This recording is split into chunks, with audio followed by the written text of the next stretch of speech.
অভিষেক ব্যানার্জিকে দেশ ছেড়ে পালাতে হবে বললেন অর্জুন সিং।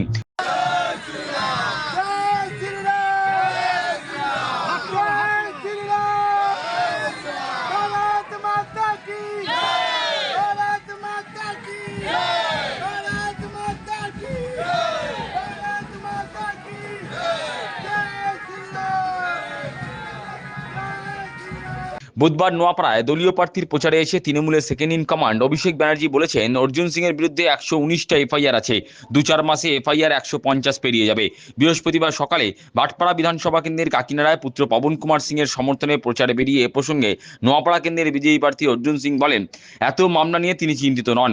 256 থেকে মামলা কমে দাঁড়িয়েছে 119-এ। তার অভিযোগ, অভিষেক ব্যানার্জি বহু মানুষের সম্পত্তি লুট করেছে, সরকারি সম্পত্তিও লুট করেছে।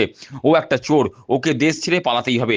তো নিয়ে আমার কোনো চিন্তা থাকে না। 256 থেকে 119 হয়েছে, আবার দেখা যাবে। কিন্তু অভিষেক ব্যানার্জি ভারতবর্ষে আর থাকতে পারবে না, ওকে পালাতে হবে। কারণ বহু মানুষের বহু সম্পত্তি লুট করেছে, সরকারি সম্পত্তি লুট করেছে। ও একটা চোর, এই চোর ভারতবর্ষে আর থাকা উচিত। প্রসঙ্গত প্রচারে এসে অভিষেক বলেছেন, বিকাশ বসু মৃত্যুর জন্য অন্যতম যিনি দায়ী, তিনি বিকাশ বসুর ছবি দিয়ে ভোট চাইছেন। এর উত্তরে নোয়াপাড়ার বিজয়ী প্রার্থী বলেন, ভোট আসলেই তৃণমূলের বিকাশ বসুর কথা মনে পড়ে, ভোট মিটলেই বিকাশ বসুর কথা তৃণমূল ভুলে যায়। তার কথায়, বিকাশ বাবুর স্ত্রী মঞ্জু বসু বুঝে গেছেন তৃণমূল শুধু ওনাকে ব্যবহার করেছে। তাছাড়া মমতা ও অভিষেককে মঞ্জু বসু সঠিক জবাবও দিয়েছেন। স্বামীর মৃত্যুর উনি সিবিআই তদন্তের দাবি করেছেন। সেটা তো ওর পিসিকে জিজ্ঞেস করো না, কি আছেন জানি না, ওকে জিজ্ঞেস করা উচিত যে আজকে মনে পড়লো। বিকাশবাবু স্ত্রী তো বুঝিয়ে দিয়েছেন যে তৃণমূল কংগ্রেস উনাকে নিয়ে খেলা করেছে। আজকে উনি সঠিক জবাবও দিয়েছেন, আগামী দিনও আরো দেবেন। সেটাই তো বলছি, উনি সিবিআই তদন্ত দাবি করেছিলেন, এই তো জবাবই হলো। তো মমতা ব্যানার্জির জবাবটা উনি দিয়ে দিয়েছেন, আর অভিষেক ব্যানার্জিও জবাব দিয়ে দিয়েছেন।